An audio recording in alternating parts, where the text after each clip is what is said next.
जय जय श्री राधे। साथियों, मैं मनोज वैष्णव संपूर्ण ब्रिज दर्शन चैनल में आपका हार्दिक स्वागत करता हूं।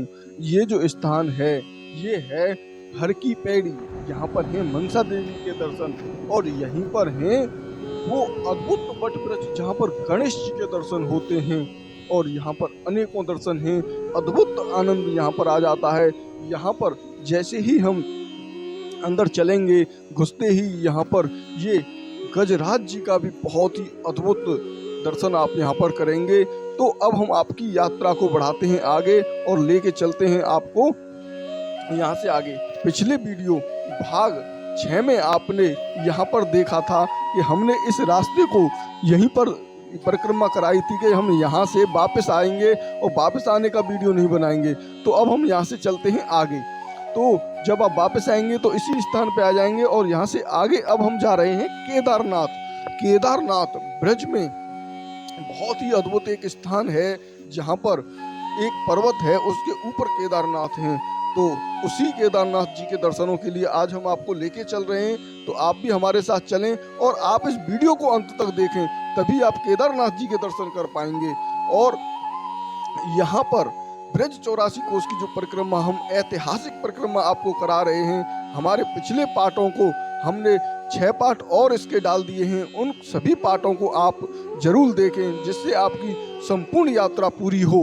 ये मानसिक यात्रा है, इसको करने से आपको कुछ फल की प्राप्ति होगी जो चतुर्मास और मलमास तथा उसमें भी 19 वर्षों का ऐसा अद्भुत संयोग जो बार बार नहीं आता है। ये वैसे तो 3 साल में एक बार अधिक मास आता है, उसमें आप ये परिक्रमा कर रहे हैं। बहुत ही अद्भुत ये परिक्रमा है, आप इसकी संपूर्ण दर्शन करें। तो अब हम आपको बताते हैं, ये जो अभी आपने पीछे दर्शन किए थे बद्रीनाथ जी के, उसकी कथा आपको सुनाएंगे। बहुत ही अद्भुत कथा है, आप ध्यानपूर्वक सुने। जैसे हम लोग भागवत पुराण पढ़ते हैं, आप लोगों ने अधिक से अधिक सुनी होगी। ज़्यादातर लोग भागवत पुराण का ही पाठ करवाते हैं जो 7 दिनों में पूरी होती है। आज हम आपको इनके जन्म के बारे में बताएंगे। जैसे राम जन्मभूमि, हमारे मथुरा में कृष्ण जन्मभूमि, इसी प्रकार से हमारे भगवत पुराण की जो जन्मभूमि है वो ये पवित्र स्थान है आद्र बद्रीनाथ, जो पिछले में आपने भाग 6 में दर्शन किए थे। तो हमने आपको दर्शन ये कराए हैं। भागवत जी का जन्म बद्रीनाथ में हुआ था और भागवत पढ़ने वाले और सुनने वालों को ये बात बड़े ही ध्यान से जरूर सुननी चाहिए। श्रीमद् भागवत जी में ऐसा लिखा है कि कलयुगी मनुष्यों का उद्धार करने के लिए वेद व्यास जी बैठ गए, ग्रंथ लिखे थे उन्होंने। और जब उन्होंने ग्रंथ लिखने की सृष्टि बनाई और वो ग्रंथ लिख रहे थे और भगवान ने गुरु के दिए आदेश से, गुरु ने अपने शिष्यों को आदेश दिए, फिर शिष्यों ने अपने शिष्यों को आदेश दिए। तो जैसे पहले आपने देखा रामायण में लव कुश थे और लव कुश को वाल्मीकि जी ने पूरी रामायण उनकी स्मृति में डाल दी। जैसे आपने रामायण अगर देखी हो तो उसमें किस प्रकार से उन्होंने एक मंत्र के द्वारा ही पूरी रामायण उनके दिमाग में डाल दी। तो इसी प्रकार से एक दूसरे के पास उनके दिमाग में थी, जो पहली भागवत थी वो दिमागों में थी। तो एक गुरु ने दूसरे शिष्य को दे दी और उन शिष्यों ने अपने शिष्यों को दे दी। तो इस प्रकार से सभी के दिमाग में थी वो। लेकिन कलयुग की व्यक्ति को कैसे देते? दिमाग में जो स्मृति दी थी उसमें सबके दिमाग में कलयुग में कैसे ये लोग इसको ट्रांसफर करते। और जैसे आज हम एक फाइल को दूसरे फाइल में ट्रांसफर कर लेते हैं, फोन में से कोई भी चीज़ होती है उसको दूसरे लोगों के पास भी पहुंचा देते हैं। आज सोशल मीडिया का ज़माना है, आप भी अगर ये वीडियो देख रहे होंगे तो आप भी तुरंत शेयर कर दोगे दूसरे लोगों के पास। तो कलयुग में इस प्रकार से शेयर कैसे होगा? तो उन्होंने लिखना प्रारंभ किया कि कलयुग में लोग लिखे हुए के तो पढ़ लेंगे। तो एक के बाद एक वेद उन्होंने लिखे। उन्होंने 4 वेद बनाए, ऋग्वेद, सामवेद, अर्थवेद और यजुर्वेद। फिर महाभारत की रचना की, 1 लाख श्लोक जिसमें थे। ऐसा महाभारत और महाभारत पर्व की कथा उन्होंने लिखी। फिर भी उनको कोई संतुष्टि नहीं मिली। ये वेद व्यास जी ने लिखा था। उन्होंने 108 उपनिषद लिखे, जिसमें से 11 मुख्य उपनिषद थे। तो इसमें जो मुख्य उनके उपदेश थे वो थे ऐतरेय उपनिषद, कंठ, केंद्र, और इसी प्रकार से इनके 108 उपनिषद थे। उन्होंने इनकी स्मृति में लिखे, और उन्होंने क्या किया कि जो भोजपत्र होता है उस पर लिखना चालू किया। फिर भी उनको कोई भी संतुष्टि नहीं मिली, और फिर वेद व्यास जी ने उन 18 पुराण लिखना शुरू कर दिया। जब वेद व्यास जी ने 18 पुराण लिखे, जिसमें से शिव पुराण, मार्कंडे पुराण, विष्णु पुराण, बराह पुराण, अग्नि पुराण, देवी पुराण, भविष्य पुराण, कुरुम पुराण और नारायण पुराण, वायु पुराण, बृहत पुराण, पद्म पुराण, ब्रह्म वैवर्त पुराण, एक के बाद एक पुराण लिखते गए। फिर भी संतुष्टि उनको नहीं हुई। मानव के लिए इतना किया, ये भी भगवान की लीला थी। कोई आदमी कितना भी महान हो जाए, लेकिन उनको भी गुरु की आवश्यकता होती है। वेद व्यास जी बड़े ही चिंतित थे। वो कुछ समझ नहीं पा रहे थे कि मैं क्या करूं, अब क्या कर सकता हूं, मुझे संतुष्टि क्यों नहीं मिल रही है, मैं संतुष्टि पा क्यों नहीं पा रहा हूं, मेरी रचना में क्या कमी है। अगर आपको भी 18 पुराणों में से ब्रजमंडल की किसी भी प्रकार की उपनिषद चाहिए, तो आप हमारे ब्रज दर्शन, संपूर्ण ब्रज दर्शन चैनल पर हमारी मेल आईडी पर आप मेल डाल सकते हैं, या मेरे मोबाइल नंबर पर मनोज वैष्णव को आप सब्सक्राइब करके, संपूर्ण ब्रज दर्शन को सब्सक्राइब करके आप कमेंट बॉक्स में लिख दें और अपनी ईमेल आईडी दे दें, तो हम आपको सभी पुराणों की पीडीएफ फाइल, वो भी बिल्कुल निःशुल्क आपको दे सकते हैं, अगर आप पढ़ना चाहें तो वेद व्यास जी के मन में चिंता हो गई, और उसी समय वेद व्यास जी के गुरु भगवान मनो अवतार ऐसे आए। वहां पर नारायण नारायण बीड़ा बजाते हुए देव ऋषि नारद जी वहां पर आ गए। तो जब देव ऋषि नारद वहां पर आए, तो उन्होंने देखा कि वेद व्यास जी इस प्रकार से दुखी बैठे हैं। बाकी सुखी समय में तो सब साथ होते हैं, जब हमारा समय अच्छा होता है तो सभी लोग हमारे साथ में होते हैं, दूर दूर की रिश्तेदारियां भी हमारे साथ खड़ी रहती हैं, लेकिन वो रिश्तेदारियां केवल मतलब की होती हैं। ये मेरा है और ये मेरा है, लेकिन संकट के समय में दूर दूर तक कोई दिखाई नहीं देता है, सिर्फ हम अकेले खड़े होते हैं, और उस अकेले खड़े में हमारी दुविधा, जो दुख होता है वो हमारे साथ ही रहता है। बाकी जितने भी सुख में लोग खड़े होते हैं वो यहाँ पर नहीं दिखाई देते। लेकिन नारद मुनि वेद व्यास जी के पास आए।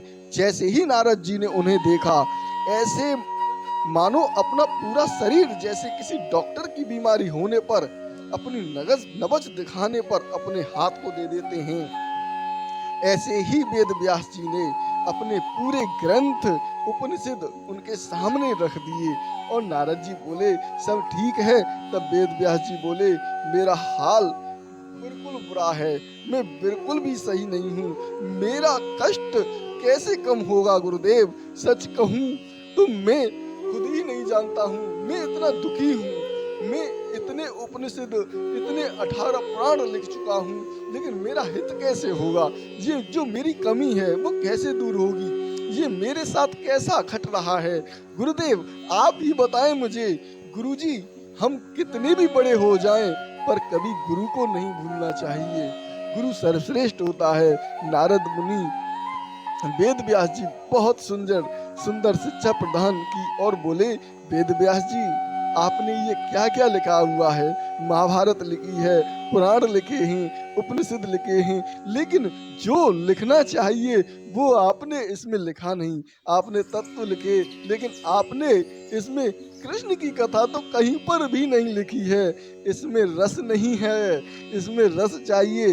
कोई व्यक्ति कितना भी कुछ लिख ले, जब तक उसमें रस नहीं होता तब तक कुछ संभव नहीं है, सब कुछ अधूरा है। कृष्ण कथा अगर ना हो, छंद अलंकार में कमी भले ही हो, लेकिन कृष्ण कथा हो तो ऐसा लिखा हुआ हो। तब वेद व्यास जी भगवान श्री कृष्ण की कथा जब तक नहीं लिखोगे तब तक आप ऐसे ही रहोगे, ऐसे ही दुख उठाओगे। ये हम पहुंच चुके हैं एक गांव में।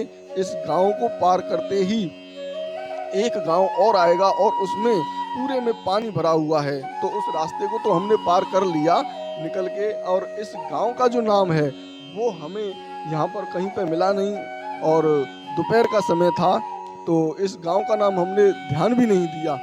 तो ये आप देख रहे हैं, ये 84 कोस इधर जाने का रास्ता है, लेकिन आपको इधर नहीं जाना है, आपको दूसरी तरफ जाना है, क्योंकि अगर आप इधर की तरफ चले गए तो आपको वापस आना पड़ेगा। आगे जो रास्ता है उसमें काफ़ी पानी भरा हुआ है। तो हमने तो इस रास्ते को पार किया। एक, जैसे मैंने पहले आपको बताया कि यहाँ के जो लोग हैं वो अपने द्वार खोल देते हैं, ऐसे ही उन्होंने अपने द्वार खोल दिए और अपने घर में से निकालकर हमारी मोटरसाइकिल को और हमको स्वयं निकाला, और एक शॉर्ट रास्ता उन्होंने बता दिया कि आप यहाँ से निकाल दो। तो इसी प्रकार से जब आप यहाँ पर आएंगे तो आपको भी ये सुविधा मिलेगी। आप यहाँ से साइड में होकर, खेतों के रास्ते में होकर इस यात्रा को आप पूरी कर सकते हैं। तो ये तो आप देख रहे हैं, इस गांव में काफ़ी पानी भरा हुआ है। अब हम लौट के आएंगे और आपको दिखाएंगे उस पानी को जो भरा हुआ। हम आ चुके हैं यहाँ पर, जहाँ से बद्रीनाथ से केदारनाथ के लिए जाते हैं, उसी बीच में ये एक गांव पड़ता है। ये ब्रज 84 कोस की यात्रा यहाँ पर होने वाली है। आप ये देख रहे हैं कैसे ब्रज 84 कोस की यात्रा यहाँ से होगी। ये इस रास्ते से ब्रज 84 कोस की रास्ता होगी। ये देखें आप, कितना पानी भरा हुआ है यहाँ पर। हमने कितनी मुश्किलों से खेतों में होके, बड़ी मुश्किलों के साथ से हम यहाँ पर निकल के आए हैं। तो हम यहाँ से अभी ब्लौद पहुँचेंगे। ब्लौद यहाँ से 4 किलोमीटर है और वहीं पास में ही फिर केदारनाथ जी हैं। तब भागवत में इस प्रकार से लिखा हुआ है कि आप सबसे ज़्यादा कही जाने वाली कथा सभी पुराणों में सर्वश्रेष्ठ है, और वो है वेद व्यास जी ने जो कथा लिखी थी भगवत पुराण। वेद व्यास जी ने क्या किया, श्री सूत जी कहते हैं, ब्रह्म नदी के पास एक आश्रम था, वो था शमिया प्रास। वहाँ अनेकों प्रकार के ऋषि आते थे और घंटों बैठते थे। सूत जी कहते हैं, शमिया प्रास आश्रम वेद व्यास जी की कथा, ये आश्रम बद्रीनाथ जी में था। इसी आश्रम में वेद व्यास जी ने समाधि ले ली और तपस्या की। भगवत पुराण की रचना करने के लिए श्रीमद् भागवत में बहुत ही लंबी कथा है। भक्ति योग में समाधि ली और समाधि में राधा कृष्ण का दर्शन किया, और राधा के साथ में माया का भी दर्शन किया। वो कलयुग देखते हैं, कलयुग में माया लोगों को कैसे तड़पा तड़पा कर मारती है, और उसी समाधि में वेद व्यास जी ने उनका समाधान भी निकाल लिया। माया का समाधान निकाला वेद व्यास जी ने उस समय में जब किसी भी प्रकार की टेक्नोलॉजी नहीं थी। केवल ध्यान करके उन्होंने ये समाधान निकाल लिया, और वो कलयुग भी नहीं हुआ था। जब तक कृष्ण भक्ति नहीं की जाएगी तब तक माया से भी मुक्ति नहीं मिल पाएगी। शास्त्रों को पढ़ना जरूरी है। समाधि में बैठे और श्लोक पर श्लोक बोलते गए, और गजानंद आज भी वहाँ पर मौजूद हैं। गजानंद, ये जो हमने शुरुआत में आपको दर्शन कराए थे वो गजानंद जी थे। वही गजानंद जी ने आपने वहाँ पर दर्शन किए थे, गजानंद जी के, बिल्कुल जैसे ही हम इसमें बद्रीनाथ में इस वीडियो में शुरुआत में ही आपने दर्शन किए थे। और गणेश जी वहाँ पर लिखते हैं। तो इस तरह से 18,000 श्लोक लिखे। ये पूरी घटना बद्रीनाथ में थी। ये यहाँ का जन्म हुआ, यहीं पर नर और नारायण पर्वत की कथा है। आप हमारे पीछे के वीडियो में गंगोत्री और यमुनोत्री में भी आप सुन सकते हैं। एक समय की बात है, भगवान नारायण सोए हुए थे और लक्ष्मी जी चरण दबा रही थी। उसी समय नारद जी पधारे और बैकुंठ में जाकर नारद जी अपना दुख व्यक्त किया और बोले, प्रभु मैं जब आता हूँ आप सोए हुए मिलते हैं, माता लक्ष्मी जी आपके चरण दबाती हैं। प्रभु जब जब मैं धरती पर जाता हूँ लोग पूछते हैं भगवान क्या कर रहे हैं, अब मैं तो झूठ बोलता नहीं हूँ। उन्होंने हर बार यही जवाब देना पड़ता है कि भगवान तो सोए हुए हैं, अब और मैं क्या बोलूं उनको। इंद्र ने हजारों बार पूछा है भगवान सोए हुए हैं, तो आपको नहीं लगता कि प्रभु आपकी ये जो दशा है, ये दुनिया वाले किस प्रकार से आपको ऐसे सोते अगर आप रहेंगे तो आप कुछ नहीं करेंगे, तो बड़ा आदमी कुछ करता है तो छोटे आदमी वो काम करते हैं। तो आप कुछ करिए। आपने ही गीता में ऐसा बोला है कि जब आप सोए रहेंगे तो ये दुनिया वाले गलत समझेंगे। प्रभु भगवान विष्णु जी ने एक काम किया। भगवान नारायण बोले, बात तो तुमने नारद सही कही है। विष्णु जी ने क्या किया कि लक्ष्मी जी को उनके मायके भेज दिया महाराज बलि के पास, और फिर चल दिए तपस्या करने के लिए। नारद बताओ, तपस्या करने के लिए सबसे उत्तम स्थान कहाँ है? तब नारद जी बोले, बद्रीनाथ धाम। वहां पर आप तपस्या कुंड है जिसके दर्शन हमने आपको पिछले वीडियो में कराए हैं, आप कर सकते हैं। बद्रीनाथ धाम के नाम से ये वीडियो है, तो आप वहां पर तपस्या कुंड के नाम से तृप्त कुंड है, उसके भी दर्शन करेंगे। अब विष्णु जी यहाँ आए, लेकिन यहाँ तो पहले से ही भगवान शिव और पार्वती तपस्या कर रहे थे। विष्णु भगवान ने देखा ये तृप्त कुंड में पहले स्नान करते हैं और फिर तपस्या में लग जाते हैं। अब भगवान विष्णु जी को यही तपस्या करने की सोची। फिर विष्णु भगवान ने एक लीला करते हुए और 5 साल के बच्चे बन गए और जंगल में भटकने लगे। तो साथियों, ये जो आप गांव देख रहे हैं ये पपोसा गांव है, और इसी के पास पपोसा गांव में एक मंदिर है जो कि पशुपतिनाथ का मंदिर है। उसके दर्शन हम आपको नहीं कराएंगे क्योंकि उसके दर्शन हमने आपको पहले करा दिए हैं। आप पिछले वीडियो में जाके पशुपतिनाथ के भी दर्शन कर सकते हैं। तो माता पार्वती जो विष्णु भगवान थे वो 5 साल के बच्चे बनकर जंगल में भटकने लगे, और माता पार्वती की नजर गई उन पर और वात्सल्य भाव में आ गई और शिव जी से बोली, ये बच्चा यहाँ क्या कर रहा है? दूर दूर तक कोई नहीं है और मैं इसे लेकर आती हूँ। तो शिव जी को पता चल गया कि अब हम यहाँ ज्यादा दिन तक नहीं रह पाएंगे, पर फिर भी शिव जी बोले कि इसी चक्कर में मत पड़ो, इस बच्चे के चक्कर में अगर तुम पड़ गई तो हम यहाँ से चले जाएंगे, हमें यहाँ फिर रहना नहीं पड़ेगा। तो बच्चे को माता रखेंगी, देखो कोई गड़बड़ हुई तो मैं कुछ नहीं बोलूंगा। कुछ दिन विष्णु भगवान बच्चे के रूप में रहे। एक दिन शिवजी और पार्वती तृप्त कुंड में स्नान करने गए और पीछे से विष्णु भगवान अपने विराट रूप में आ गए। जब शिवजी और माता पार्वती लौटकर आए तो भगवान विष्णु को प्रणाम किया। विष्णु भगवान बोले, आप लोग यहाँ से कहीं और चले जाएं, ये पवित्र स्थान मुझे बहुत अच्छा लगता है। आप यहाँ से थोड़ी दूरी पर केदारनाथ है, वहाँ जाकर आप तपस्या करें। फिर शिवजी और पार्वती चल दिए केदारनाथ के लिए। उन्हीं केदारनाथ के दर्शनों के लिए आज हम आपको लेके जा रहे हैं।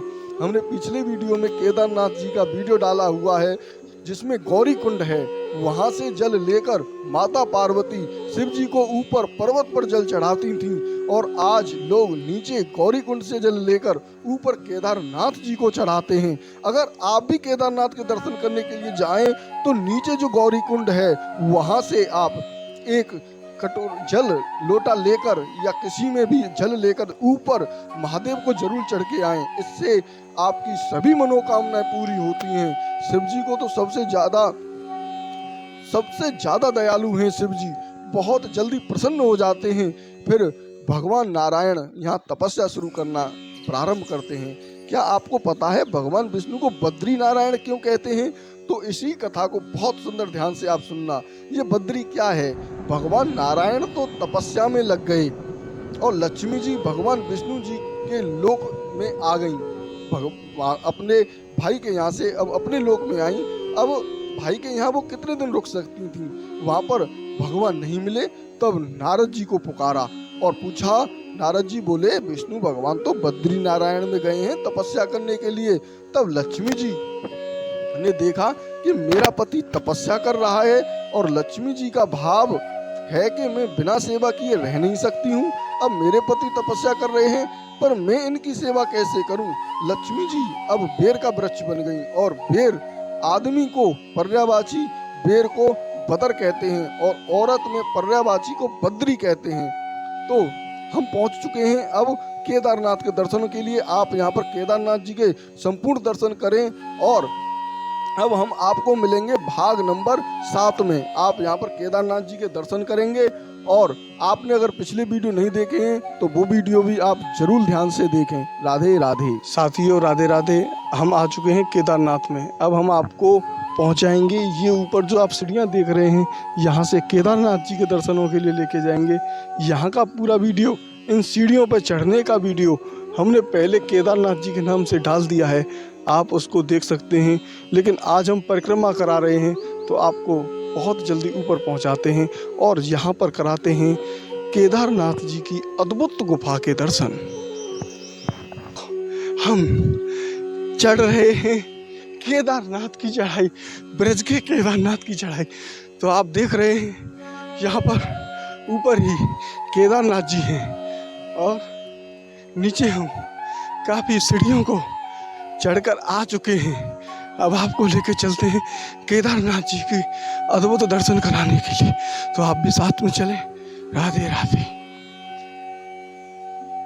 साथियों, ये आप देख रहे हैं सामने, यही केदारनाथ हैं और इन्हीं के दर्शन आज हम आपको कराते हैं। और ये शेषनाग के नीचे हैं, जो केदारनाथ हैं वो शेषनाग के नीचे हैं। हमने ये काफ़ी दुर्गम चढ़ाई चढ़ी और आपको अब हम कराते हैं यहाँ पर केदारनाथ जी के दर्शन।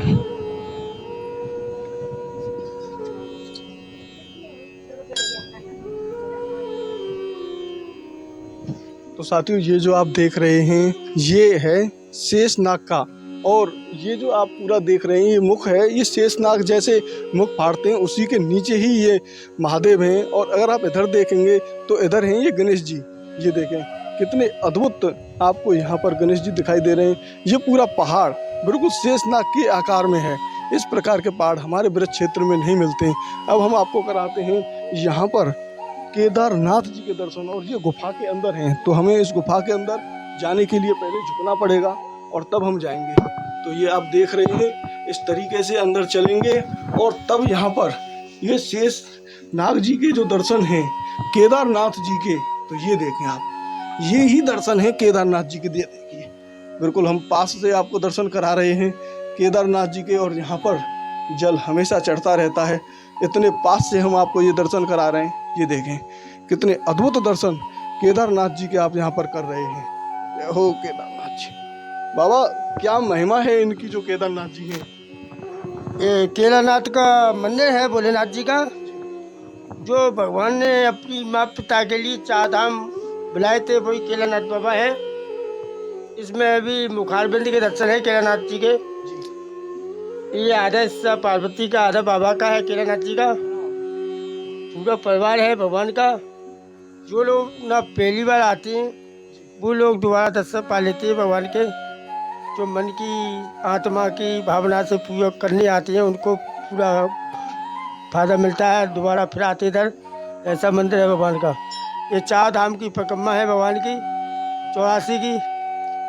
बोलो भोले बाबा की। पूरी ऊपर मैं बैठा हूँ, नीचे नागिन के नीचे बैठा हूँ मैं, और पलंग की शिला है वो नाग की शिला है। और ये नागिन है, ये जोड़ा है, और केदारनाथ का भी जोड़ा है। केदारनाथ जी का मुखारबिंद के दर्शन है।